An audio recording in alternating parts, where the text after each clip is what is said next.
much want the whole purpose of doing this is to get input and feedback from the public. So we please encourage you to ask any questions or make any comments you might have. And like I said, we'll get to that at the end. And I can't remember if we said at the beginning, but this meeting is being recorded just so that we can make the recording of the meeting available afterwards to anyone else who wants to join. So with that, I'm going to go ahead and roll tape here.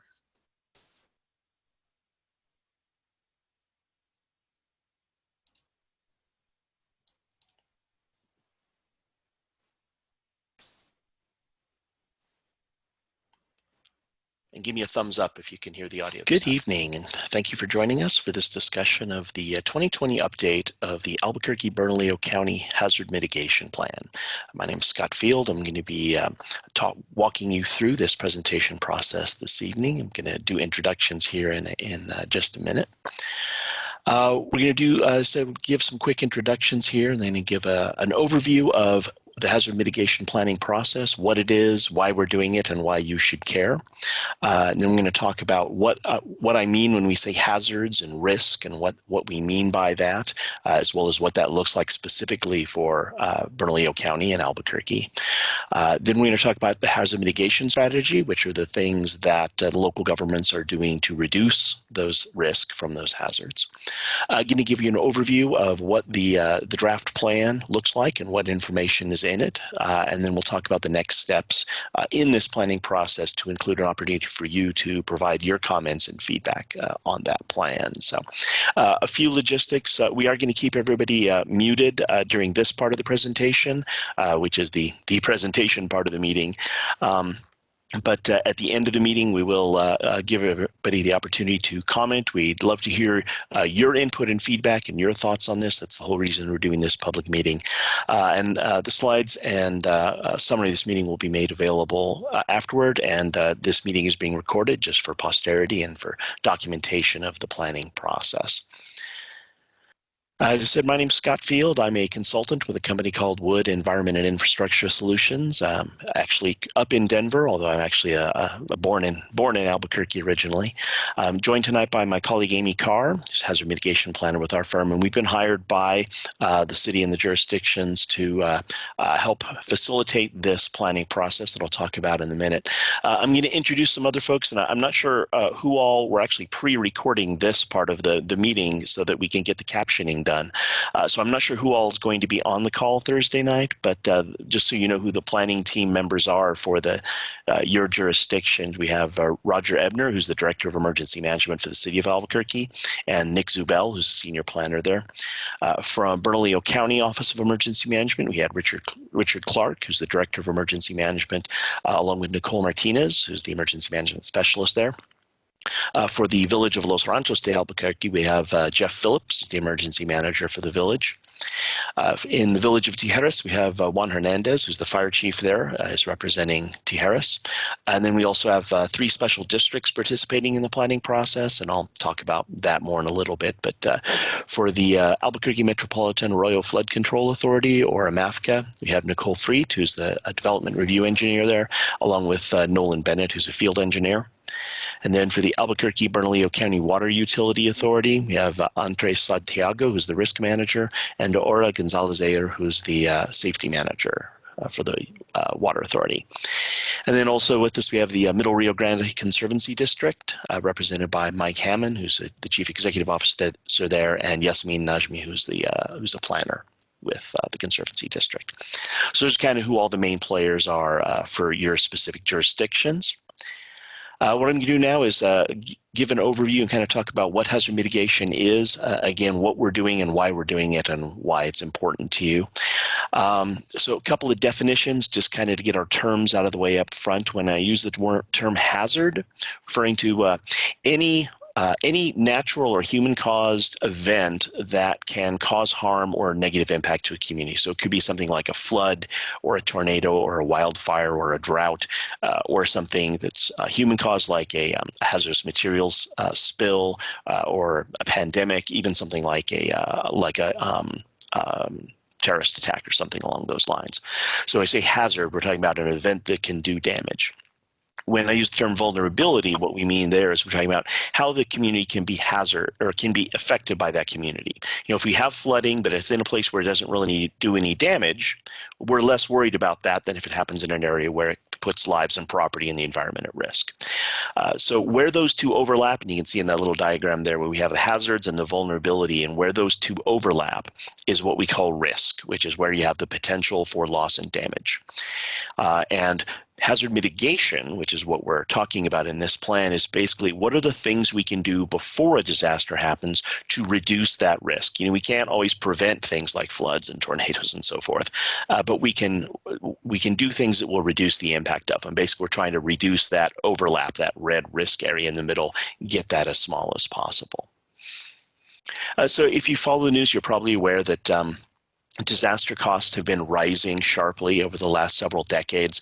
There's certainly, again, if you just watch the news, you get the perception that we're having more frequent disasters and more expensive disasters, and that's actually accurate. That is backed up by the data. This chart here shows the stack chart shows the number of billion-dollar disasters each year that we've had going back to 1980 when I was in high school, and you can see back then, it was a bad year if we had 3 or 4 billion-dollar disasters, and now it's a good year if we have less than 10.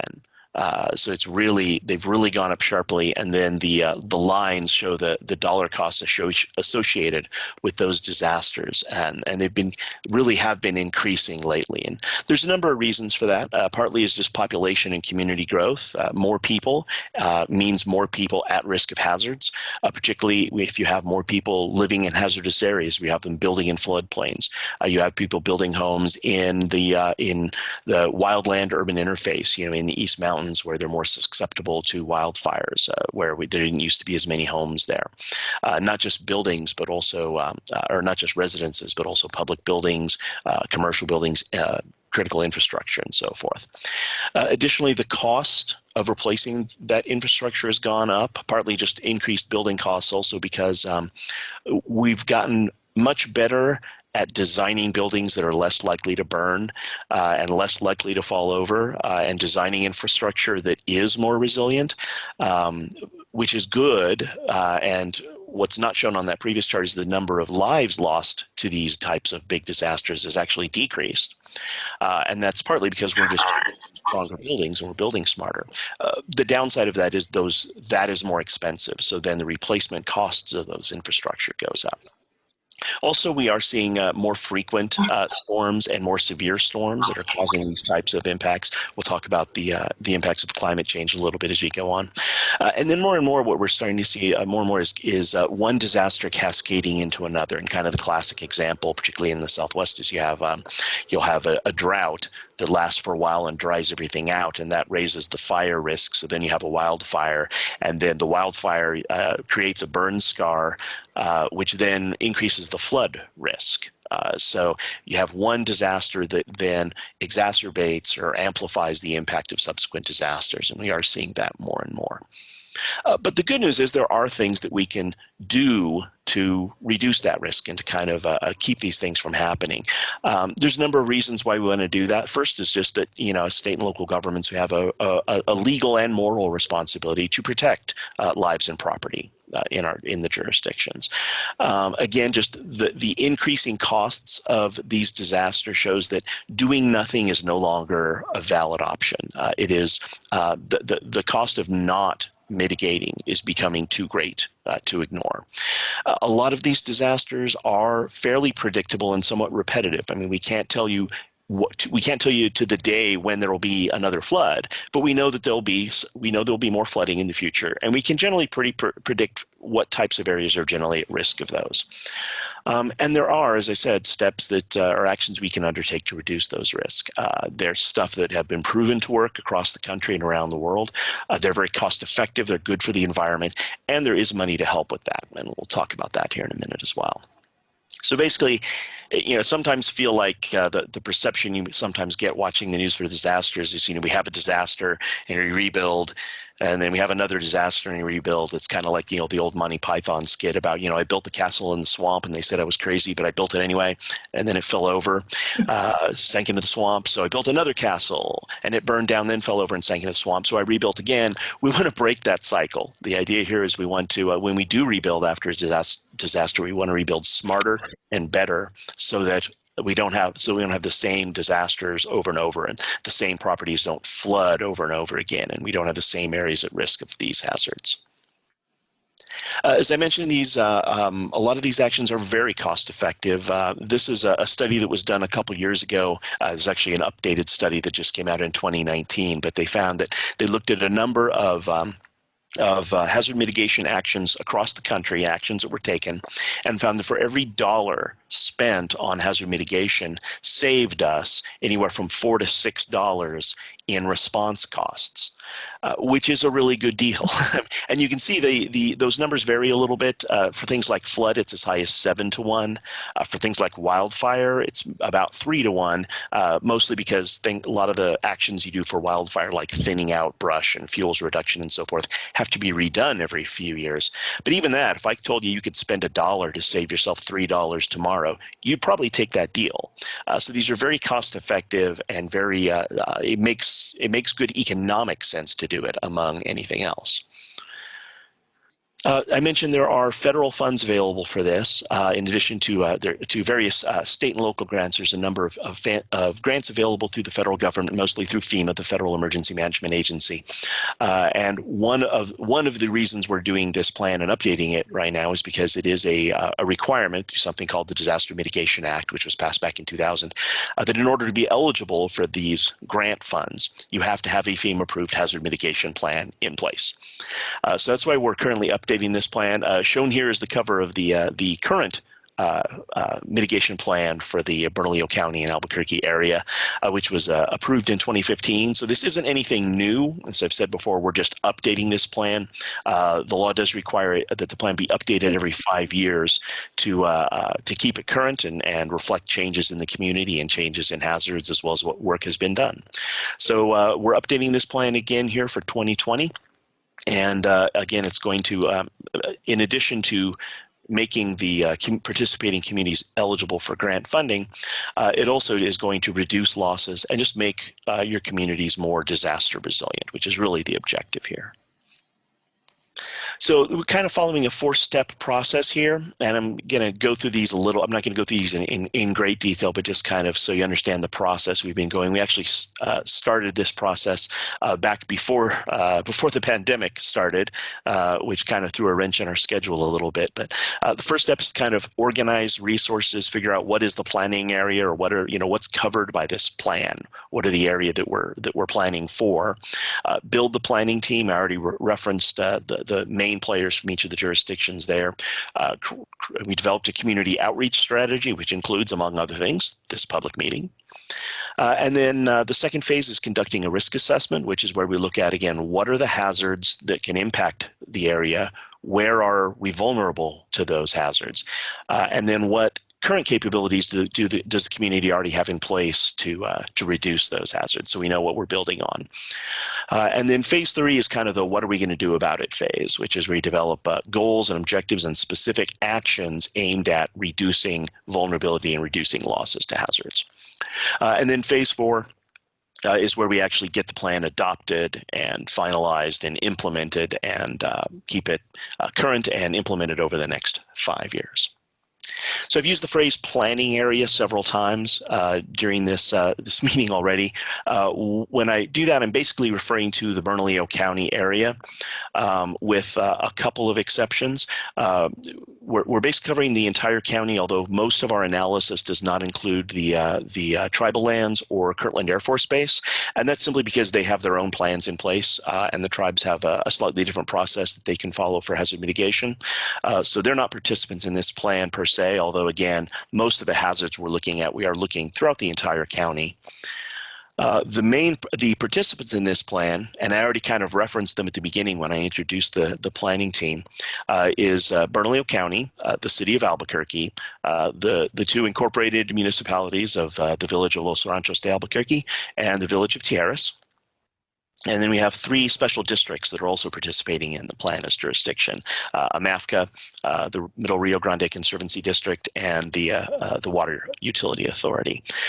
So when I refer to the jurisdictions or any term of that, this is who I'm referring to. It also includes, we're covering the various unincorporated communities in the county. They fall under Bernalillo County for purposes of this plan. But these are the jurisdictions that are engaging in this process in order to reduce the losses in their areas, as well as to be eligible for this grant funding. The Conservancy District and the Water Authority are both new to the plan in 2020. The other jurisdictions, Bernalillo County, the City of Albuquerque, the 2 villages, and AMAFCA, all participated in the 2015 plan, so they're returning participants. So when we started this process, we developed the planning team. It includes departments from those different represented government agencies. And again, when I refer governments, I'm including AMAFCA and the Conservancy District and the Water Authority. It includes emergency management, community development folks, building and planning authority people, public health and environment, public safety, public works, other folks of that nature, the type of people who are responsible for reducing risk and planning in the jurisdictions, as well as I've included a number of elected officials, businesses, nonprofits, general members of the public, and so forth. We have some participation from the schools. I already mentioned the Conservation District and other special districts that are participating, along with a list of other state and federal stakeholders. I'm not going to read the whole list to you here, but you can kind of get the sense of who's involved. A lot of the state and federal folks were here to provide information and provide data and feedback on the plan and help make sure that we're using the best available data and information as we develop this plan. So I said we started this process with the jurisdictions, with the county and the city and the other jurisdictions, actually back in February. But then, of course, when COVID-19 kicked in, things got put on. Other priorities took priority. So it got delayed a little bit, but then we fired the project back up in July with a kickoff meeting among the stakeholders. And then we've had 2 additional planning team meetings, one in September and one in October. We did also develop and release a public survey, which was released online in September. And thank you for those of you who, many of you answered that survey to give us your input on the hazards you were concerned about, as well as what mitigation actions that you think that your local government should be doing to reduce those risks. So we kind of do this, that I mentioned before, a public outreach strategy. We kind of did the public survey at the beginning to kind of get your information to inform the plan. And now at the end of the process, what we want to do is present the draft plan to you and ask for your comments. And did we hit the mark or not? So we currently have a draft plan that is being reviewed by the planning team, and then very shortly here we're going to have it available for public review and comment, and I'll talk about that and next steps here towards the end of at the end of the presentation. All right, so now I'm going to talk about hazards and risk. Again, we're looking at what are the things that can happen here, and what kind of damage can they do to us? So we're looking at the hazards that are most likely to affect the planning area, or that will be most severe if they do happen. We develop that list by looking at what hazards have happened in the past, try and extrapolate from that what hasn't happened in the past, but what might happen in the future. Where is it most likely to happen? How severe is it likely to be? So we're trying to quantify what we can expect from different hazards. How is the future going to look different from the past? A lot of this is based on looking backward at past events, but we know that things are changing, so we do try and take that into account of how the future might look different. And then how likely and how often do these type of events happen? Then we look at the vulnerability side, which is that green circle there of how can we be impacted or affected by this? How many people live in areas that are at risk of flooding and wildfire and so forth? What are the structures that are potentially at risk, particularly critical facilities and infrastructure that might be impacted by these hazards? What's the dollar value associated with those structures? What other historic, cultural, and natural resources are potentially at risk? And then we try and identify also development trends of what areas are currently growing and is that growth in a place and a manner that's reducing our risk, or is it in a place that's increasing our risk? And then from that, we try and estimate what are the potential losses from these different hazards. And mainly that's just a way of trying to put a number on helping us to rank which of these hazards are the ones we should be paying the most attention to. So I mentioned we also look at past disasters. So this slide is actually from FEMA's website and just shows the number of federal disaster declarations that Bernalillo County has received going back to, I believe, the 50s.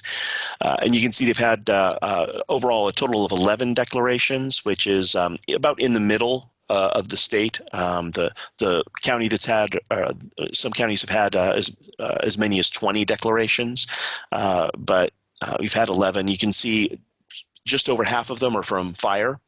Probably not a surprise to anyone down there that you get a lot of wildfires in New Mexico. 2 from biological, those are both this year from the COVID pandemic.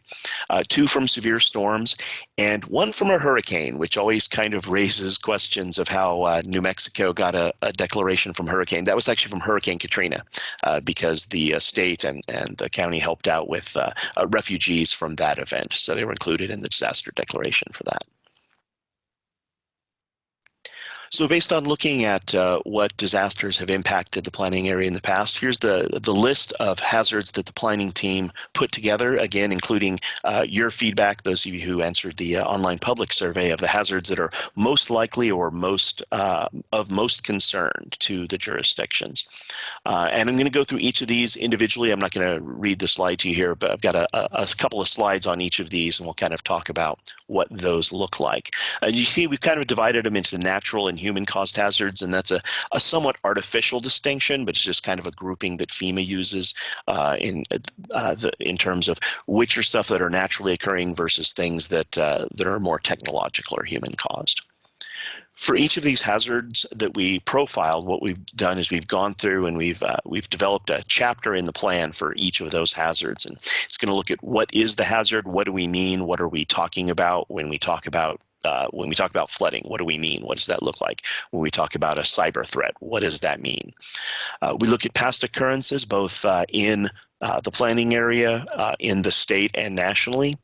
We look at what's the geographic location that has been affected or is likely to be affected in the area. Some things like severe storms tend to affect the entire area, the entire county.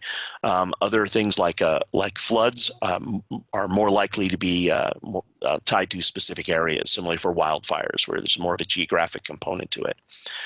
Then we look at how bad those events are likely to be. How bad is bad? What are what's the kind of range of impacts? How much snow can we get? How hot are the fires likely to burn? That sort of thing. As I mentioned before, we do take into account climate change.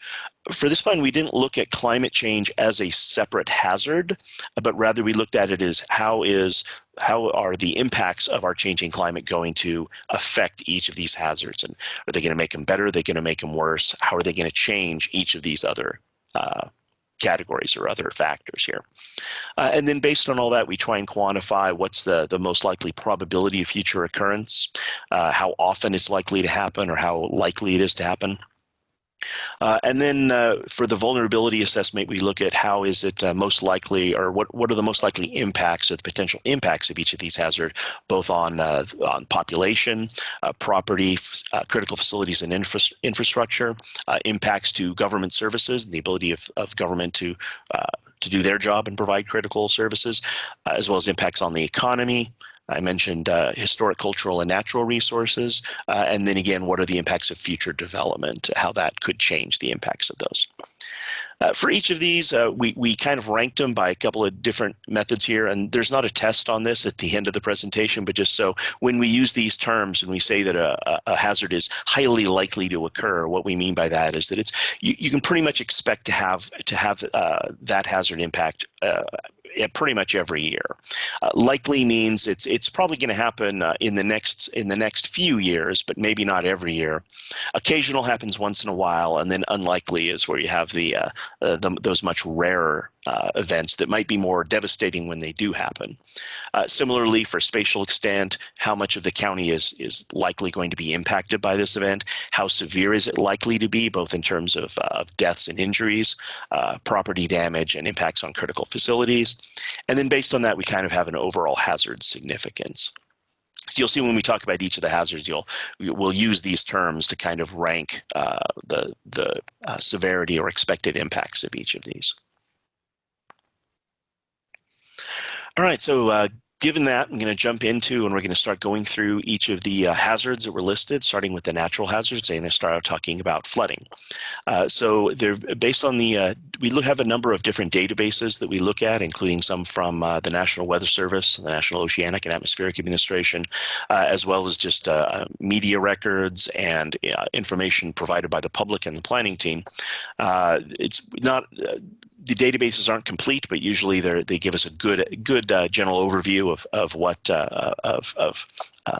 what has happened in the past. So we were able to find records of 105 floods in the county going just since 1996. So pretty frequent occurrence. Again, probably not a surprise to anyone who lives there. Total of a little over 9 million in property damage from those 100 floods. Most of those floods probably don't do any damage at all, but the larger ones do have the impact to do pretty massive damage. And again, we're talking, there's several different categories of flooding, both riverine, stormwater backups, arroyo flows, sheet flows. There's a number of different types of flooding that are all spelled out in the plan. Additionally, a lot of floods, in addition, the water's bad enough, but also with that, a lot of them tend to carry a lot of debris with them or a lot of sediment, which can then lead to other problems even after the flood has receded. Typically in the Albuquerque area, flood season's generally associated in the summer with the monsoon season. And of course, that's kind of AMAFCA's whole main purpose in life is to of their dams and levees and other facilities to make the area less or more resilient to flooding. So I mentioned in terms of location of where flooding is likely to happen, these are the mapped floodplains according to FEMA. And you can see kind of the dark blue are the areas where you have a 1% chance each year of having a flood. It's sometimes called the 100-year floodplain because on average it floods once every 100 years. But basically each year there's about a 1% chance of flooding in that area. So another way to think of that is if you own a home in that 1% floodplain, over the course of a 30-year mortgage, you've got a 30% chance of getting flooded during that 30-year period. The lighter blue area that you can see through in some areas here is the 0.2% annual chance, which is also sometimes called the 500-year floodplain. Another area that we also look at in terms of risk, but it's again a less likely or less frequent hazard there. And then all this yellow area here is the area that's protected by levees on the Rio Grande. As I said before, we look at the different properties that are potentially at risk in each of these floodplains. So this just shows as an example, and there's more detail in the plan itself, but you can see here, just in that 1% annual chance of floodplain for each of the jurisdictions here, there's a total of 8,000 people living in the 1% floodplain, so who have a chance of getting flooded, a 1% chance every year, over 8,000 people. A total of over $1 billion in property in that area, with estimated flood loss of $360 million from flooding. So it's a pretty significant loss. Additionally, we have different critical facilities and different infrastructure assets. We've broken them down into these 8 categories here, or I'm sorry, 7 categories that FEMA uses are called lifeline categories. So we've broken them down by communication sites, energy sites, food, water, and shelter, hazardous materials, health and medical sites, and then also safety and security and transportation. And you can kind of see what the breakdown is for by jurisdiction, what different types of facilities in that 1% floodplain. And we similarly have tables for what the, for the 0.2% chance and the protected by levee areas. We have, again, helps us quantify what's potentially at risk from each of these, from these hazards. Another way of looking at risk is for flooding is we're able to look at who has flood insurance. So NFIP is the National Flood Insurance Program, which is run by FEMA, and it provides flood insurance primarily to people in the floodplain. You don't have to be in the floodplain to buy flood insurance, by the way, and that's something important to keep in mind, because if you don't live in a mapped floodplain, flood insurance is really cheap. And as anyone who lives in the planning area already knows, when I showed that map of those of the most likely flooding areas, you can probably think of at least one time when you've had flooding outside those areas. So flooding is not limited to those mapped floodplains. But if you are in those floodplains, then flood insurance is either required or encouraged. And you can see here just all told throughout the jurisdiction, there's 1,500 different flood insurance policies, and there have been 172 flood insurance or damage claims claimed against those insurance for a total of $1 million in damage. So overall, again, going back to that slide where I showed the different rankings that we use, and we've got it broken down here by the different jurisdictions, because as we know, risk isn't distributed evenly across all the county. The risk in Tijeras is not the same as it is on the West Mesa. You can see here kind of most of the jurisdictions felt that based on the data and past actions and their perception, feel that flood is at a high risk overall for all the jurisdictions. The county felt it's a medium risk overall. Moving on to dam failure and incident, which is a new hazard that wasn't included in the previous plan. But we've got some additional data from the state this time that helped us flesh this hazard out a little bit more. When I say dam failure or incident, you can have flooding related to a dam even if the dam doesn't fail. Sometimes during a really high rain event, you can have a lot of water coming over the top of the dam that will lead to flooding. It's not a failure of the dam, but it still leads to flooding downstream. So we include that in here as a dam incident. There have been 27 high hazard dams that have been identified within Bernalillo County, plus another 6 that are kind of upstream from Bernalillo in Sandoval County that could impact the planning area if there were to be an incident there. A lot of these are detention dams and hold very small volumes of water. And I want to stress the point that the phrase high hazard is a term that the Corps of Engineers and the State Dam Safety Office use to refer to dams that, if it were to fail, there could be lives and property potentially at risk. It's not a measurement or a rating of how likely the dam is to fail. So it's not really, it's a measurement of the consequences if a dam were to fail, not a probability. So we're not saying that a high hazard dam is likely to fail. Just saying that if one were to fail, it could be, the consequences could be pretty severe. We've really only had one recorded dam failure in 1987, was the last recorded dam failure in Bernalillo County. And that one caused no property damage. So this is one of those that's a less likely event, but can be pretty serious if and when they do happen. And this map shows those different dams that I mentioned. One of the things we're working on getting better data to develop inundation mapping so that for each of these dams, we know if there were an incident there, similar to what we had for the flood zones, we know what areas are potentially at risk. We're pulling together additional data to map that out. So you see for dam failure, because for the frequency of them is so unlikely, they just don't happen very often, which is a great thing. But it means that for the most jurisdictions rank the severity from them as low to medium. AMAFCA and the Conservancy District ranked them as higher because that just the nature of their mission is very highly focused on preventing and responding to a dam failure. So moving on, I'd like to talk about the different atmospheric hazards or weather-related hazards. And the first one is thunderstorm, which really includes, when we talk about thunderstorms, there's kind of 3 main components about it, or three or four components. One is high wind, potential hail, lightning, and then can also form a tornado. Those are kind of the definitions of what the National Weather Service considers a severe thunderstorm. We're mainly, for purposes of thunderstorm in this plan, we're mainly going to talk about hail and lightning. Tornado and winds are going to be covered in another section specifically focused on that. So for right now, for this, we're mostly talking about hail and lightning.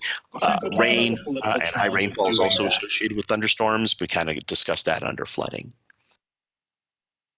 So hail is actually a very, very expensive hazard, not just in Mexico, but really across the country. You can see you've had 145 different events over the last 60 some years, which is a lot, and a total of $10 million in damage.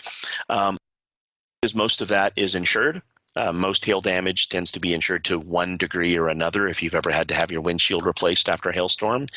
But again, they can be pretty severe. You can see the most damaging event in the planning areas back in October of 2010 in Cedar Crest, and that one hail event caused over $6 million in property damage, which you can see was over half of the total damages.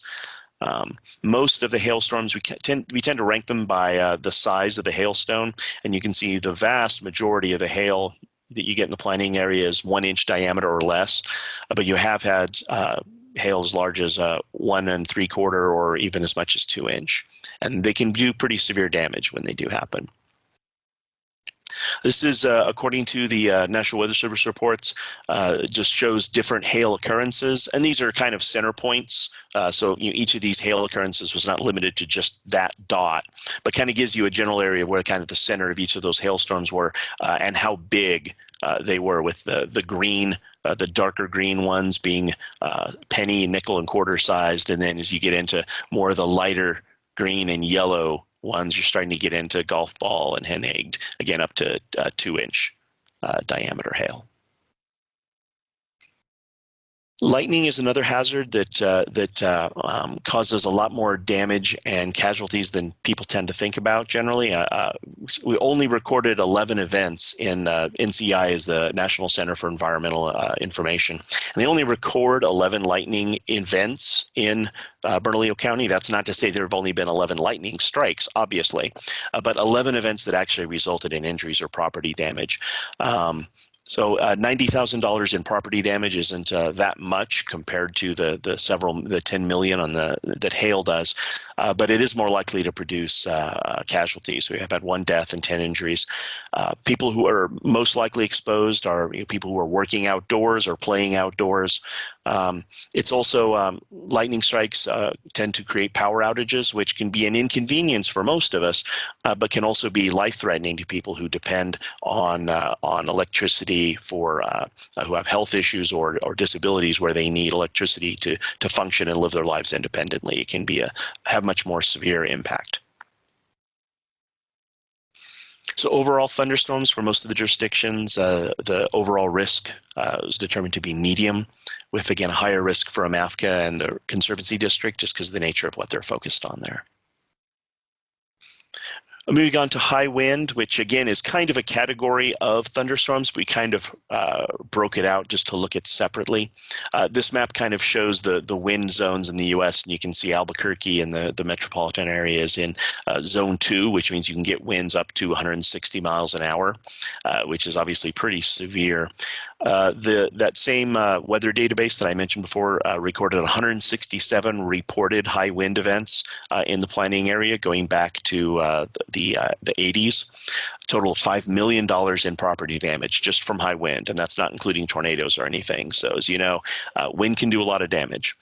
The highest wind we've had that's been recorded in the planning area was 86 miles per hour back in 2010, and that cost $5,000 in damage. But there was another event just in 2011 that did almost $5 million of damage to roofs and power lines in the planning area.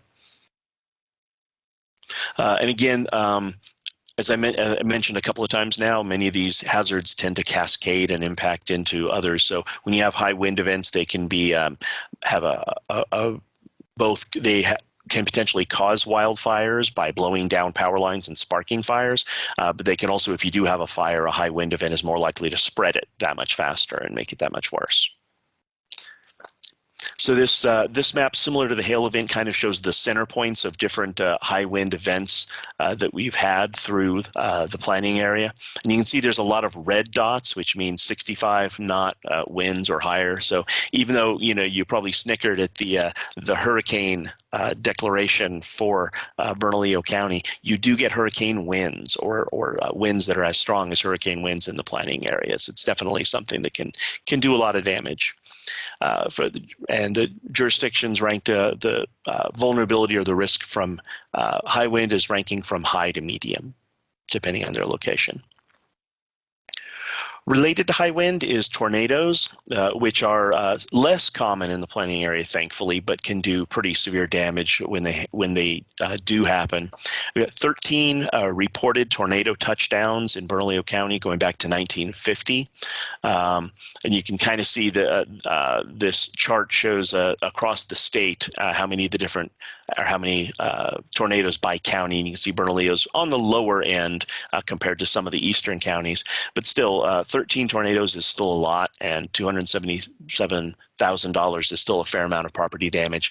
Most of the tornadoes, most of those, and I'm realizing we didn't update this. There was the chart here says 12, and we have 13 over here because we did this chart hasn't been updated. But most of those tornadoes are on the small end of the scale, the F0 or EF0, that do relatively minimal damage, but they can still do even an EF0 tornado or an EF1 can still do a lot of damage, particularly to mobile homes. As we all know, you're probably familiar with that mobile homes and mobile home parks are more likely to be damaged by tornadoes just because of the nature of how they're built. This map shows different places where tornadoes have been marked as touching down throughout the planning area. And the difference, I'm not going to go into in detail, but there's two scales that are used here. Tornadoes used to be measured on something called the Fujita scale or the F scale, and then in 2008 they revised that into an EF scale or enhanced Fujita scale. So these aren't quite the same, but they're fairly close. So we kind of color coded them the same so you get the idea. But again, you can see the vast majority of these are F0 or EF0 tornadoes, but you do still get a couple of ones and twos throughout the area. Again, because they are much more unlikely compared to high wind, and even the ones that you get aren't that severe, tornado was ranked as pretty low for most of the jurisdictions. A little higher in Tijeras, perhaps. Next is severe winter storms, switching from summer weather to winter. There's a number of different types of hazards. Winter storm is really kind of a blanket term that can include blizzards, extreme cold and wind chill, heavy snow, winter storms, and just general winter weather. This kind of shows, again, based on the National Weather Service database of how many different type of events have occurred in the planning area. Again, so you're looking at 63 different events going back to the 80s for a total of $600,000 worth of damage and unfortunately one death from a heavy snowfall. And this map here shows just statewide the average number of days each year that get more than an inch of snowfall.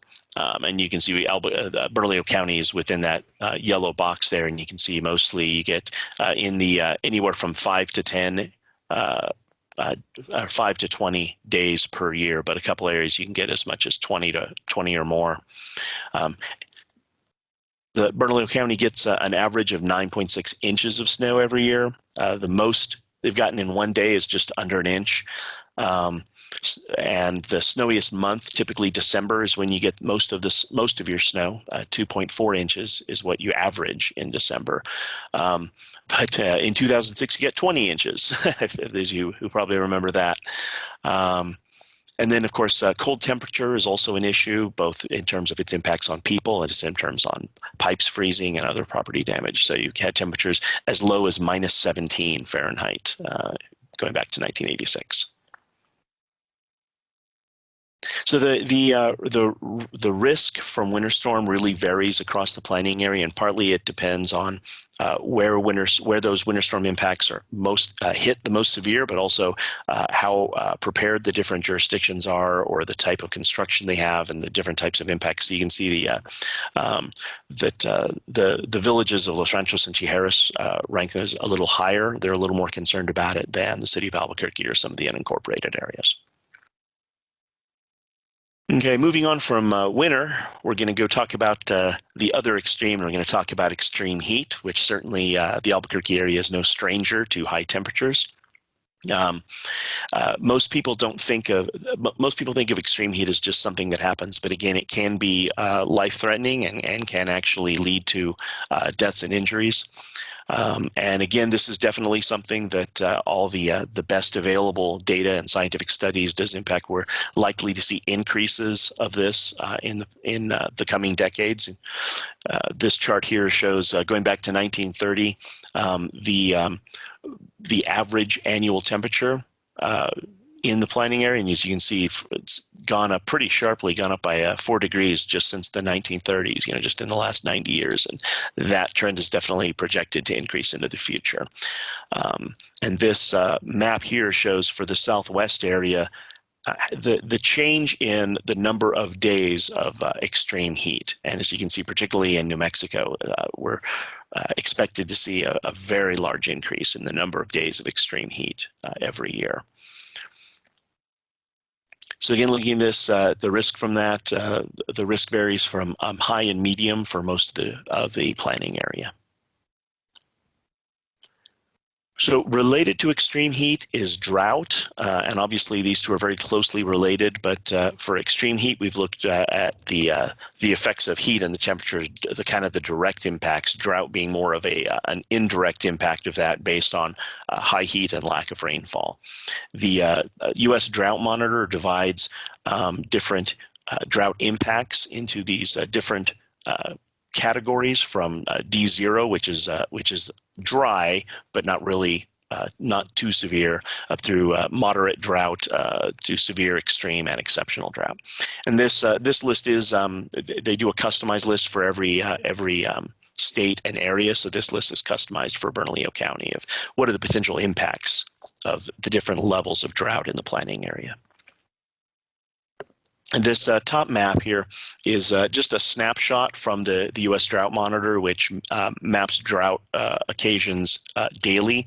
If you were to go to this website here, droughtmonitor.unl.edu, you'd be able to see today's map. This one's from a couple of months ago, but gives you a snapshot at any given time of how much of the state is in drought, and you can see that even as recently as September, the whole county was in either moderate to severe drought. This bar chart shows the number of, or what percentage of the county was in a different drought category for each week going back to 2000. So you can see that for a lot of there were some times when none of it was in drought for a couple of years. And then you'd have a few years where most of the county is in dry or moderate, and then you'd have some years where it spikes and maybe part of the county is in exceptional, or even in some cases the entire county is in exceptional drought. Again, this is another hazard that is really expected to increase with the results of climate change. Basically, kind of the way we break it down, this bar chart here shows of how many weeks of drought or what different level or severity of drought the jurisdiction has experienced going back to 2000. And basically, based on past data, we've had the county has had at least part of the county has been in severe drought or higher 12 out of those 20 years. So call it about a 60% annual probability. Again, that's to date. We expect that number to increase in the future. So drought is not a hazard that generally has a high impact on human life, but it can have severe impacts on the economy and other things. So it has a high to medium risk throughout the planning area overall. Related to drought, as things dry out, we're more likely to have wildfires.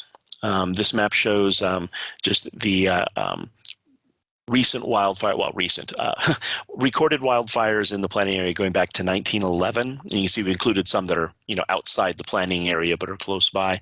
I'm sure many of you probably remember some of these.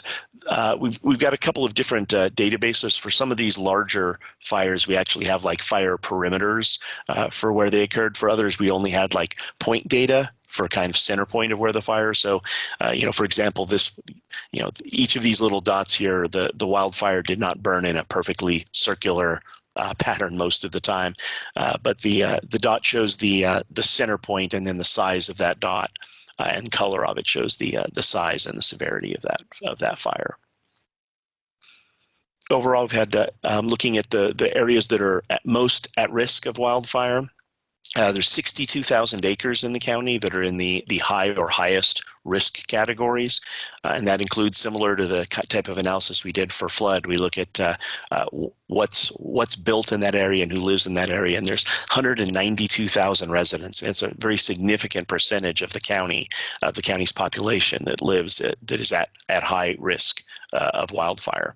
$17 billion worth of property and 8 critical facilities all. That's just in the highest risk. Another way we look at wildfire risk is we're most worried about wildfires where you have buildings and residences and population intermixed with wildland areas, and that's called the wildland urban interface, is a term many of you may be familiar with. And there have been almost 127,000 acres identified in the county as being wildland urban interface areas that we're concerned about being at risk of wildfire. And in those areas, there's a total of 245 critical facilities that are potentially at risk from wildfire. So something that all the jurisdictions are looking at doing is how can we reduce wildfire risk to the area in general and also to those critical facilities specifically. And basically all the jurisdictions rank wildfire as being at high risk. AMAFCA felt it was low risk just because wildfire doesn't tend to do as much damage to their facilities, but it's obviously still a big concern. So this is definitely no surprise to anyone here. Wildfire is a very high-ranking hazard. Shifting gears and talking about geological hazards, so we kind of move from the weather to more what the ground is doing. Earthquakes are something that most people in New Mexico don't tend to think of as a really common occurrence. You can see from this map, we're certainly not we're not California in terms of the highest hazard or highest frequency of earthquakes, but as you can see, this yellow area that comes kind of right through the Rio Grande Valley is at a moderate risk of wildfire or of earthquakes. There have been a number of magnitude 4 to 5 or greater earthquakes recorded in the planning area, going back over the last 100 150 years or so, including 2 quakes in Albuquerque in the 70s, one of 4.5 and one of 4.7. That's not the kind, when you get these 9 magnitude earthquakes in California that just level everything. These aren't that severe, fortunately, thankfully, but they can still do significant property damage, especially to buildings that aren't built to withstand an earthquake. So it is something that's still of concern. We use a program called HAZUS, it's a program provided by FEMA that does modeling of potential damages from earthquakes and other hazards. So based on that model and kind of looking at what's the most kind of the worst case scenario for an earthquake, if one were to happen in the area, you can kind of see the darker areas are the areas that would be most likely impacted and most severely affected by that, and it's basically right in the middle of the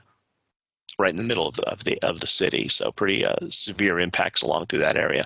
Overall, and again, this is kind of a worst case scenario of potentially 160 deaths and dozens of life-threatening injuries, as many as 6,000 households displaced. And would be put out of their homes, at least temporarily. A number of critical facilities damaged, including schools and hospitals, and a total of $6 million in total losses. So this is one of those. It's thankfully a rare event in the county and in that area, but if and when it does happen, can be pretty devastating. So this is kind of one of those hazards where, it's kind of what they tend to call a low probability but a high consequence event. So you can see the frequencies is pretty unlikely, but the severity can be critical or catastrophic. So overall, depending on the nature of the facilities and the jurisdiction, it's still a medium to high risk overall. Another ground-related hazard is landslide or rockslide, which just is kind of what it sounds like. Landslide includes mud flows and debris flows and rock falls and so forth. We don't have many reports of those really in Bernalillo County. Rockslide and rock falls kind of a subset of that of landslide, which is just kind of what it sounds like. It's rocks or boulders moving or falling down a slope, and as you know, that does happen occasionally, particularly in the East Mountain areas. This mapping was done by the Earth Data Analysis Center at UNM and in conjunction with the State Bureau of Geology and Mineral Resources. And this looks at the areas that are most likely susceptible, not necessarily places that have had landslides in the past, but that are most at risk of them. And the red areas are most at risk. And as you can see, it's primarily, again, the East Mountain areas. Not really a surprise. It's easier to have rockfall where you have a lot more steep slopes. But even through the downtown area, and you can, and even on the west parts of the county, you can see there's some likely and moderately likely risk areas there. Rockfall susceptibility, again, looked at a little bit differently, but fairly similar in terms of the areas that are most likely susceptible to it. Overall, the risk from rockslide and landslide in the planning area varies from low to medium. And generally, the impacts when they do happen can be generally pretty self-contained. The last of the kind of geologic or soil-related hazard is land subsidence, which is basically when the ground sinks suddenly, and usually you think of that as being like a big sinkhole, and can sometimes happen very gradually, where you have an area that's sinking, an inch or two a year, and you don't notice it for a few years, or it can be all of a sudden you wake up one morning and there's a big sinkhole there. Collapsible soils is kind of a subset of subsidence. It's based on where you have soils that when they get wet, they collapse. And there are a number of areas. This isn't a hazard that we have a lot of good data on past occurrences. You can see these purple circles here are areas that that have been identified as being potentially at risk, or rather where there are known to be soils that can potentially collapse or subside if they get wet.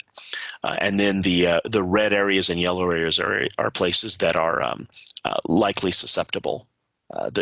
We haven't identified specifically that there are collapsible soils there, but there are areas that could be at risk. Generally, the amount of damage from these type of hazards is less. They're generally not really a threat to life or safety, but they can do fairly significant property damage, especially over time. So it is something the jurisdictions are looking at in terms of what we can do to reduce losses from those type of events. All right, now I'm going to shift gears, and we're going to talk about the human-caused hazards that we're looking at in the plan. These are all new additions to the plan in 2020. The 2015 plan only looked at natural caused hazards, which was very common at the time. In more recent years, across the country, we've seen much more likely to include human-caused hazards in mitigation plans. It used to be they were much more focused on natural hazards, but.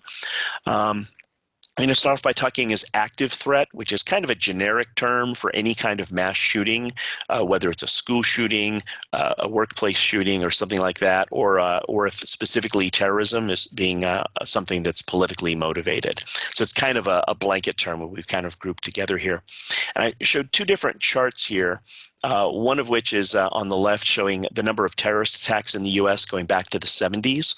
And those of us who are old enough to remember the 70s, I think, tend to forget just how violent the 70s really were by comparison. But as you can see, despite what the perception you may get from the news, the number of terrorist attacks in the U.S. has declined really sharply.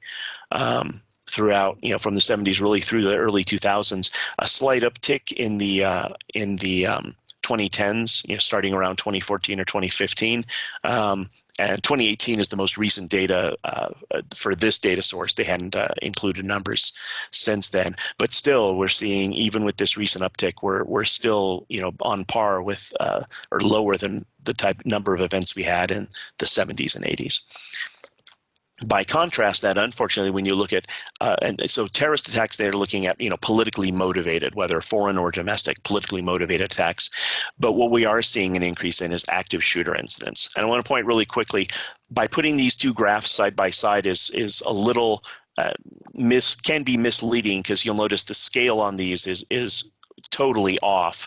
30 incidents here would only come up to about here on this chart. So these two charts are not to scale, but I do want to show, particularly just because of the social impact of these types of school shootings and active shooting incidents have had, and we have seen a really sharp increase in those type of incidents. It really depends. If there's a bunch of different sources that look at these, and it really depends on how you define an active shooter incident, but most studies, no matter how you define it, have found a real sharp increase over the last 20 years. There have been a number of different shootings. This list shows different ones in New Mexico throughout the years, including a number in Albuquerque and Bernalillo County. There was one of the best studies on active shooter incidents was an FBI study that was done. It's done in 2014, but it still has really good data in it.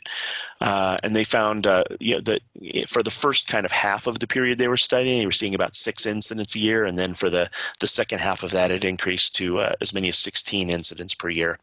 They haven't updated that study since then, but based on other studies I've looked at, it appears to that kind of rate of increase has continued. About half of them take place at some kind of commercial environment, like a workplace setting, and about 1 in 4 take place at a school or other educational setting. And they average 6.5 casualties per incident, although that number swings very, very wildly. And this is one where comparing human-caused hazards to natural hazards is not really an apples-to-apples comparison, because even though active shootings cause far fewer casualties than things like floods and even extreme heat and so forth, the impact of them, both socially and kind of psychologically, is greater. So they can feel to be more severe than just the numbers make it look like. So they can have the impacts are pretty significant, obviously. Going back to another FBI study that looked at terrorism specifically, this just shows kind of the types of different targets of sites that are terrorist, or most likely terrorist targets. Roughly half of them involve explosives. And again, most of the jurisdictions feel the risk from terrorism is fairly low. Albuquerque, just because they have such a large number of those types of targets, does consider that to be a pretty high risk, and it's something that both the police departments throughout the area obviously are very focused on preventing and responding to if they do occur. A different type of threat, and one that we're seeing much more attention to in recent years, is cyber threat or computer-related threats. And this includes a number of different attacks. Denial of service attacks are really common. Data breaches, raise your hand if you've had your credit card compromised and had to get a new credit card in the last 5 years. Those sorts of things are becoming much more common. Malware or emails that contain malicious software is much more on the increase. And related to that is kind of a subset of that is ransomware. This is one that's particularly of concern to state and local governments, because it's a really increasing threat where where hackers will hack into a server and encrypt all of your data and a ransom in Bitcoin or whatever in order for you to get your data back. And they've listed a handful of the more prominent ones here, but it's something where even 5 years ago was pretty rare, and now it seems like every year the numbers are increasing of the number of jurisdictions that are affected by them. And the ransoms can be anywhere from several thousand to as much as $1 million. Only about I think roughly half of the jurisdictions that actually pay the ransom don't get their data back anyway, because once they've got your money, they don't really have any incentive to work with you. More and more jurisdictions are refusing to pay the ransom and just recovering their data the hard way. But the impacts of that can cost millions of dollars. So again, it's something that we're seeing much more of in recent years. And then, of course, there are also more the espionage and cybercrime and even cyber terrorism is something that is we're less likely to see, but again can be have major impacts when they do happen. Overall, the jurisdictions rank their risk from cyber attacks varies throughout the jurisdiction, again based on how often they've been impacted in the past and what kind of targets they have and what sort of work they've already done to reduce the risk. But again, it can happen at any one of these. Any jurisdiction can be hit with a ransomware attack tomorrow. Another human-caused hazards we look at is hazardous materials incidents, and this is specifically where the U.S. Environmental Protection Agency has a list of chemicals and materials that are potentially hazardous to life and to property. And if one of those gets spilled or released in some way, then you have a hazardous materials incident. The data here mostly comes from the National Response Center, which is actually run by the U.S. Coast Guard, but it does include inland areas and basically is a database of national hazardous materials incidents. And it does show that Albuquerque and Bernalillo County get about 9 hazmat incidents a year that are reported. Now that doesn't include, or that almost certainly doesn't include a lot of really minor spills that don't get reported. But even most of those 9 don't result in damage or injuries. You can see out of 273 incidents going back over 30 years, there've really only been 44 that have resulted or that are reported as resulting in any accidents or any casualties or damage or injuries. And I've got an asterisk next to those because it shows that we've had 5 fatalities and 22 injuries from hazardous materials incidents.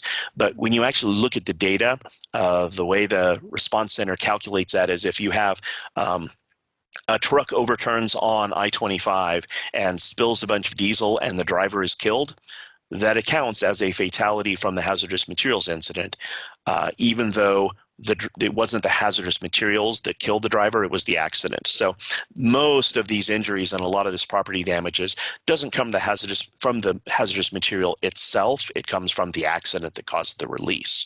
So take those numbers with a grain of salt, but it is something that nevertheless is something that is of concern throughout the planning area. This chart shows the number of reported spills every year going back the last 30 years, and you can see there's actually been a slight decline since the 90s. Overall, it's relatively consistent, varies a lot from year to year. The biggest risk is in Bernalillo County and Albuquerque, where you have the 2 interstates and the railroad come through, and have a medium risk there. So the more rural areas have a lower risk from that, but it's still something to be concerned about. Last hazard I'm going to look at is pandemic and public health hazards. I'm not going to turn this into another briefing on the COVID-19 pandemic because there's a number of people who are way more qualified than me to talk about that. But we did in the plan, working with public health authorities, wanted to make sure we've looked at pandemic and public health impacts and what we can do to reduce them. Not necessarily, or not just from the current pandemic, but what we can do to reduce or mitigate against the effects of future disasters or future pandemics. And you see the different types of impacts. I don't need to go over these because most of us are kind of living through these right now. Different key vulnerabilities here or different types of people that can be at risk from these. This varies with the pandemic. I want to point out here, fortunately for COVID-19, young children are less vulnerable to it. In some past pandemics that are more likely to impact young children. So that's not the case here. But they do tend to, as this pandemic has proved again, do tend to disproportionately impact the poor, people without health care, and people with other pre-existing health conditions or medical history that makes them more at risk. This chart here shows, and this is just from the New Mexico Department of Health, showing COVID cases in Bernalillo County this year, and you can see we're still living in a pretty significant spike here. Had 5 different pandemics that have affected the U.S. over the past 100 years, so about once every 20 years. And in fact, there were a number of public health folks that have been saying, really since the 90s, that we were overdue for another major pandemic. We had a little scare in 2009 with the H1N1 flu. Fortunately, wasn't as bad, but as of last week, COVID-19 had almost 1.3 million deaths nationwide, and even that really underscores it, because the millions of cases of people who haven't died, many of them still have long-term health effects. So a pretty high risk for most of the jurisdictions throughout the planning area. Oh, and the occasional frequency here. Obviously, we're in the middle of a pandemic right now, so you could say that the frequency is guaranteed, because we've definitely got one occurring right now. But again, we want to be looking forward at the next disaster, not just the current one. So overall, this chart just shows, and it's a little colorful, but it just shows all the different hazards we talked about, and this just shows the overall hazard ranking for each hazard by each jurisdiction. And again, when you actually see the draft plan, it'll go into more details about this variation and why one jurisdiction is at a lower risk than the other. Okay, so I know I went through that fairly quickly, but I just kind of wanted to give kind of a brief overview of each of these different hazards. Again, the plan goes into a great deal more detail, but now I want to talk about what are we actually going to do about those hazards, and what are your state and local governments doing to protect us from those hazards. And that's called the hazard mitigation strategy. And there's 2 main components of the actions strategy. One is goals, which are kind of the broad, what are the general things that we want to accomplish? What do we want to focus on? They're kind of policy and vision level things of what do we want to do to reduce losses. And then we developed a list of specific actions or specific projects and activities, things that the jurisdiction actually want to do and are going to try and find funding to do over the next 5 years or more. You can see in this chart there's an intermediate category for objectives, which are kind of halfway between goals and actions, but are a little more not quite as high-level focused as goals, but are not quite as detailed as actions. The planning team felt that they looked at those and decided not to include any objectives here. That's an optional thing. They felt like it didn't really add a lot. So you're not going to see any objectives in this. But excuse me. So we do have 7 mitigation goals that were developed for this plan, and most of these are adapted from the 2015 plan. Basically, we had a number of goals in the and for the most part, they were still valid. So we approved them with a few changes. You can see here, like we added human-caused hazards to a number of the hazards, whereas previously they were just looking at natural hazards. The big addition here was this first goal was protect lives and reduce injury, being the kind of overall goal of the whole program. And in the previous plan, that was kind of it was implied, but it wasn't actually stated outright. So the planning team felt it was, that let's just make sure we said that up front. Let's keep that in mind. That's what we're trying to do here: protect lives and reduce injury. So then we started looking at mitigation actions, which are specific things that the jurisdictions are doing or can do or want to do to reduce losses. And there's several different categories. I'm not going to go through these in a ton of detail, but it can be anything like planning and regulation, like enacting building codes or developing evacuation plans or something of that nature. Structure and infrastructure projects could be something like putting in a larger culvert in an area that's prone to flooding, or reinforcing a bridge or something of that nature. Public education and awareness is just what it sounds like, where you're telling people what making aware of hazards and things that you can do to protect yourself and your family and your loved ones from the hazards, and what you can do to reduce your risk, as well as natural systems protection, which is things like clearing out wildfire fuels in areas at risk of wildfire and so forth. There's just a list of kind of a sample of different actions that have been completed since the 2015 plan, and this certainly isn't a complete list, but just a list of different projects that have been done. As you can see here, there's a number of infrastructure type or structural projects like drainage, stormwater drainage projects, and some grade control structures, detention basins, a diversion canal, a lot of flood reduction. What has been a lot of focus on that over the last several years, as well as forest thinning and fuel reduction projects in the Bosque and the East Mountains. There's been a focus in recent years on trying to reviewing and update building codes to be more earthquake resilient, as well as putting generators in at critical facilities so that they're able to operate even during a power outage. Next few slides, just again looking at some different examples of mitigation projects, just to give you an idea of the types of things that that can be done or that people are looking at. And I've already mentioned some of these infrastructure projects can be something like a culvert or a bridge improvement. You can do flood reduction projects like building detention ponds, stabilizing channels so they're less likely to wash out. There are flood-proofing measures that you can do to protect buildings and structures from flooding.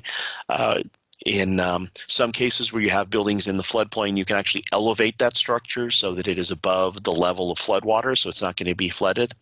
And in some areas, local government can just buy out areas that are at risk and acquire those properties and relocate structures that are there and either turn those into green spaces or do something with that at-risk area that is going to be less vulnerable to hazards than having people living and working in there. Different types of wildfire projects, and again, I've already mentioned several of these. Defensible space, projects where you clear spaces around both residences or critical infrastructure sites or whatever, so that the wildfire is less likely to get to those facilities. Fuels reduction, or things like vegetation cleaning up slash, and tree branches and so forth. So you're reducing both the probability of a fire and the severity if one does start. And then there's also a lot of structural issues you can do using construction techniques that are more resilient and less susceptible to wildfires. Some other types of projects can include, as I mentioned, property acquisition, which is where you're buying out areas that are at risk and eliminating or reducing development in those areas. Doing things for areas that are at risk of landslide or rock slide to kind of either channel those into a good area or stabilize the slope so you're less likely to have a landslide or rock slide happen. Utility protection and retrofitting infrastructure, particularly for power failures and backup power generation, is a critical one. Building safe rooms, not just for tornadoes, but for severe weather in general, can be a good one. And then there's a lot of climate resilience activities that are possible related to things like groundwater recharge and building green infrastructure that may have been degraded over the years, but that can help reduce the impacts of severe weather. So we know, of course, the jurisdictions can't do everything at once. So when we look at selecting actions that they want to do it, as well as prioritizing them of which ones we're going to go after first, there's a number of different categories or criteria for how we rank those. On the left-hand side is a list of it's called the Stapley criteria, and it looks at the social impacts of an action, the technical feasibility of an action, the administrative requirements of doing an action, and does the jurisdiction actually have the ability to implement it? Is there the political will to implement an action and spend the money on it? Is it legal? Are we doing something that we actually have the legal authority to do? Does it make economic sense? Are the benefits of the action going to outweigh the costs of doing it? And then what are the environmental impacts of doing this action, both positive and negative? Other things that we concentrate on, obviously, as I mentioned before, life safety is kind of the biggest focus of protecting lives and property. But we also, I've alluded to this before, is not everyone is equally affected by different hazards. So there are populations that are more likely to be more vulnerable to hazards, whether because of low income or because of disabilities or whatever. We want to make sure that we're not leaving those people behind. Wherever possible, we want to do actions that focus on the highest risk hazards and that address multiple hazards or multiple goals and objectives where we can. Protecting critical facilities is also a key concern. And then who's the local champion, which is who's the person who's actually going to implement and carry this project through and carry the banner for it. So these are just the different, you can see the different type of considerations that we take into effect when prioritizing the different actions. I mentioned climate change a couple of times. One of the things that we've looked at both in the hazard identification and risk assessment piece of what are the potential impacts and how is it going to increase or affect our vulnerability to different hazards, but also what is it doing to the community as a whole, and how is that going to make people more vulnerable? How is that going to, and what are we already doing? What are the jurisdictions already doing to adapt to changing climate, and how does that relate to the different hazards? Okay, so that was a really quick overview of the mitigation strategy. I'm not going to go through all the different actions in the plan because there's a couple hundred of them. But again, I encourage you to go look at the draft plan when it's available, and you can kind of get a sense of where your tax dollars are going and what your governments are looking at to do to reduce these hazards. What I'd like to do now is give an overview of the draft plan itself and what's going to be in it. I'm not going to spend a great deal of time on this, but I just want to, as I say, we're going to be asking for your review and comment on the plan. So just kind of want to tell you what's in the plan and what are the specific parts you might want to look at. So it's broken into basically 7 sections plus a few appendices.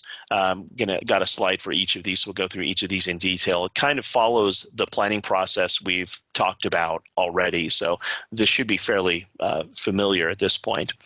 The first chapter is an introduction that just kind of sets the stage, includes a short executive summary that if you only have time to read just that couple page executive summary, gives you a good overview of what's in the plan and what's going on.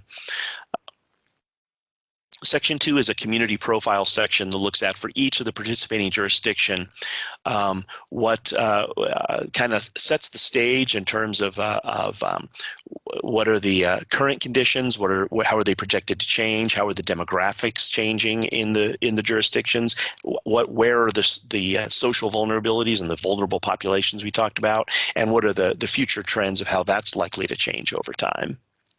And again, we have a section for each of the participating jurisdictions here that looks at those in more detail.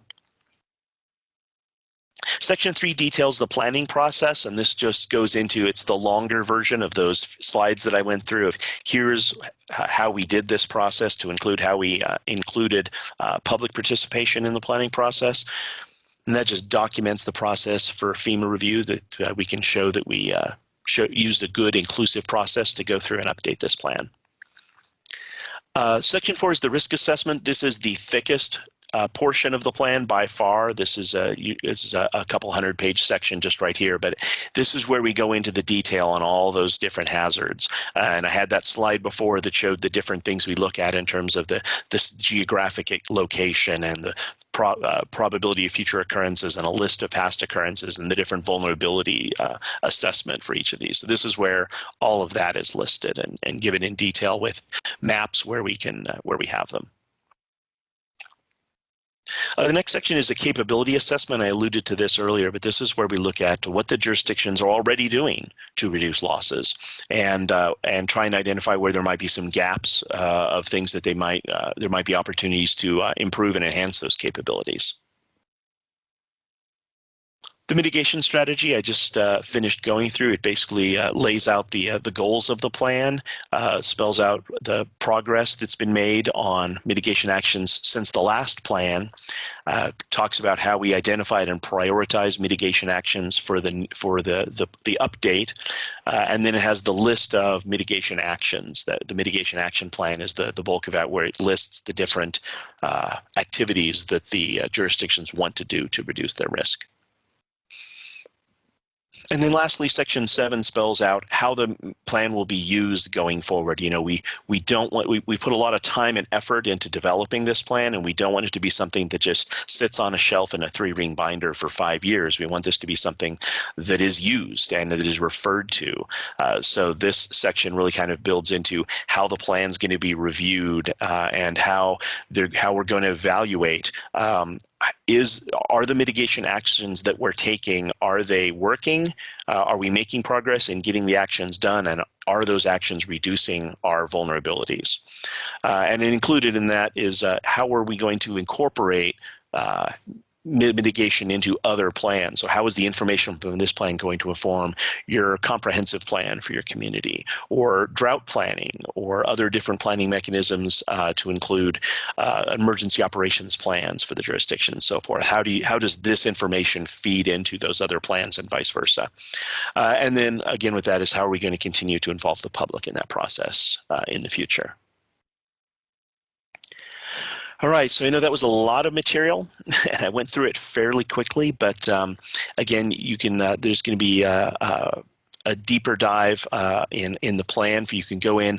The plan is a fairly thick document, so we don't necessarily expect everyone to read it all the way through, but I wanted to give you an overview of what material is in it. And if you said, oh, that's a part that I'd be interested in, you have an idea of where you can find the material in the plan that you're most likely to be interested in. So as I said, we are going to make that draft plan available for public comment. We'd hope to have it available by this meeting, but with everything going on in 2020 and fires and pandemics and everything else, unfortunately, we had to push that back just due to other priorities. So we're going to have that draft plan is going to be available probably in early December, and will be made available online for public comment.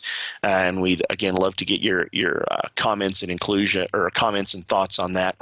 Number of different places that you can follow, that stay updated on this project. Basically, however you found out about today's meeting, whatever a mailing list or website or wherever you went to that you found out about tonight, that's you'll hear about the draft plan when it's available through those same mechanisms. But and I only listed the main ones for Bernalillo County and the city, but again, for all the participating jurisdictions that have the websites and social media accounts, we'll be pushing out the information, and there'll be a link to download and read the plan itself, as well as an online comment form. And really encourage you to give it a look. Like I said, it's a thick document, I'm not going to lie, but please give it a look, and particularly the parts that are of interest to you or that you have personal knowledge on. We really want to get the public input on this plan so we can make it the best plan we can. So I said once we have the public review period closes, we've incorporated any comments and feedback we've gotten from you. Then hopefully by late December, we'll be submitting the plan to the state of New Mexico Division of Homeland Security Department of Homeland Security and Emergency Management for their review, hopefully in late December. Or early January, and they have about we give them, they usually take anywhere from 2 to 4 weeks to review that plan. Once we get their comments back and have incorporated any comments or feedback they have, we'll resubmit the plan through them to FEMA for their approval, targeting for that in February. And then once we get approval from FEMA, it usually takes them a month or two to get comments back, depending on how many other disasters are going on at any given time. Once we get the plan approved from FEMA, then all the participating jurisdictions will take it to their county commissioners or city council or whatever their governing bodies are for formal adoption. We're targeting that in the spring, and then again we'll have the plan finalized and be good to go for another 5 years. All right, so that concludes my Death by PowerPoint section of tonight's meeting. Thank you for sticking with me. And what we're going to do now is open the floor up for your questions and comments. And we look forward to your input. Again, you can comment either through by putting a comment in the chat or raising your hand to ask a question. We'll talk about that here in a little bit. But thank you again for your attention, and I hope you learned something and found this interesting. Thank you.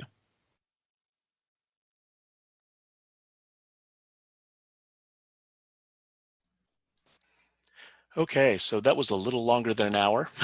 Thank you for those of you who stuck with us through it. Looks like we still have a few folks on the call, including at least a couple of names that look like they're members of the public that I don't recognize. So what we're going to do at this point is go ahead and open it up for any questions or comments that anyone might have. And I think Nick, as the organizer, you should be able to unmute everyone, or if somebody wants to, if you have a comment, you can raise your hand and then we can unmute you that way, whichever is. So at this point, we're just going to open up. Like I said, we'd love to get your thoughts and your feedback on the presentation and the plan so far.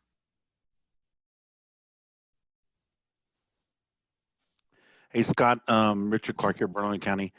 Great job on the presentation and laying out all the plan and all the hazards and the way forward and stuff like that. I really appreciate your time on that and Thanks. And very, very good job. Thank you, sir. No, thank you.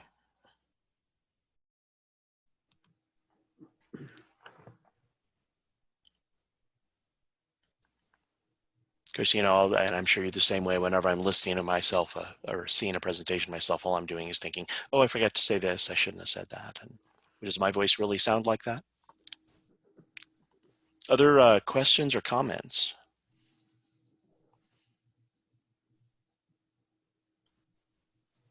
Okay, I'm not seeing any more questions in the chat. There's a couple of good points brought up in there. Hey, Scott. Yeah, go ahead, Roger. This is Roger. I know that for the various threats and hazards, we use different time periods to show history of events and other graphs and so on. Is there more information out there where we can kind of equalize or stabilize those time periods? So as we go through the plan, you know, we can do a 30-year or a 40-year, because some have 100 years and some have 20 years. Is that possible? Yeah, I get what you're saying, and that's a really good point. It's kind of difficult to do that just because the data sets and the way people look at stuff are so different. But what we do wherever we can in the plan is we try to annualize like what the damages are, so that, yeah, instead of comparing what, you know, the damage from a 100-year flood or to the damage from a, you know, high wind event that happens every year, we try and we take the damages over the time period and then divide it by the time period. So you'll be able to compare annualized damages and casualties. Does that address what you're asking? It does. I was just wondering, you know, when we try to describe the various events that have happened again, Yeah. we go back, you know, long period for some events, but not quite so long. You know, X number of tornadoes in the last 40 years, but X number of floods in the last 100 years. And right. So when we look at how many of everything, it's I just wonder if we could, you know, equalize those time periods. Yeah, well, I'll take a look at it again. Like, so what we do is annualize, and I said we annualize the damages, but we also annualize the numbers so that you can expect one flood every 5 years, or one tornado every 10 years, or whatever. The problem, like I said, even within, you know, we get a lot of our data on like weather-related hazards from the National Weather Service, but even there, you know, they have tornado records going back to the 50s, but winter weather only going back to like the 90s. And extreme heat data only going back to to 2000. So just unfortunately, the data collection really doesn't match up. But I'll go take a look and make sure that we do that. And all the times where we go through under frequency of occurrence or probability of occurrence, we'll talk about either how many you can expect a year or how many years between events. We kind of annualize it out that way.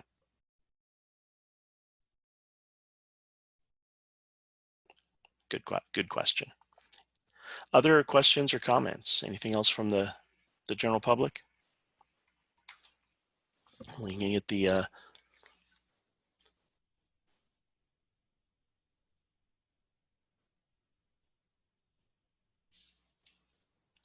Nick, I'm not seeing anyone raising their hand or anything on my end. So unless anybody else has any questions or comments, I think that concludes this evening's public meeting. Thank you all for, somebody else just popped up with a question. Oh, sorry, Aura, I saw you turn your camera on, so I thought maybe you had a comment. Ah, okay. Sorry. No worries. I didn't mean you had to turn it back off. So yeah, that concludes this evening's meeting. Thank you very much for your attention. As I said, we'll be posting this video onto the county and the city's YouTube pages, and then once when the draft plan is available for public comment, we'll be advertising that through all the jurisdictions, social media feeds, and websites and other methods of putting information out. And again, we thank you for your time, and we encourage your comment and feedback on the draft plan when it's available. Thank you very much, and have a good evening. Thank you, Scott. Bye-bye. Thanks. Scott. Good night.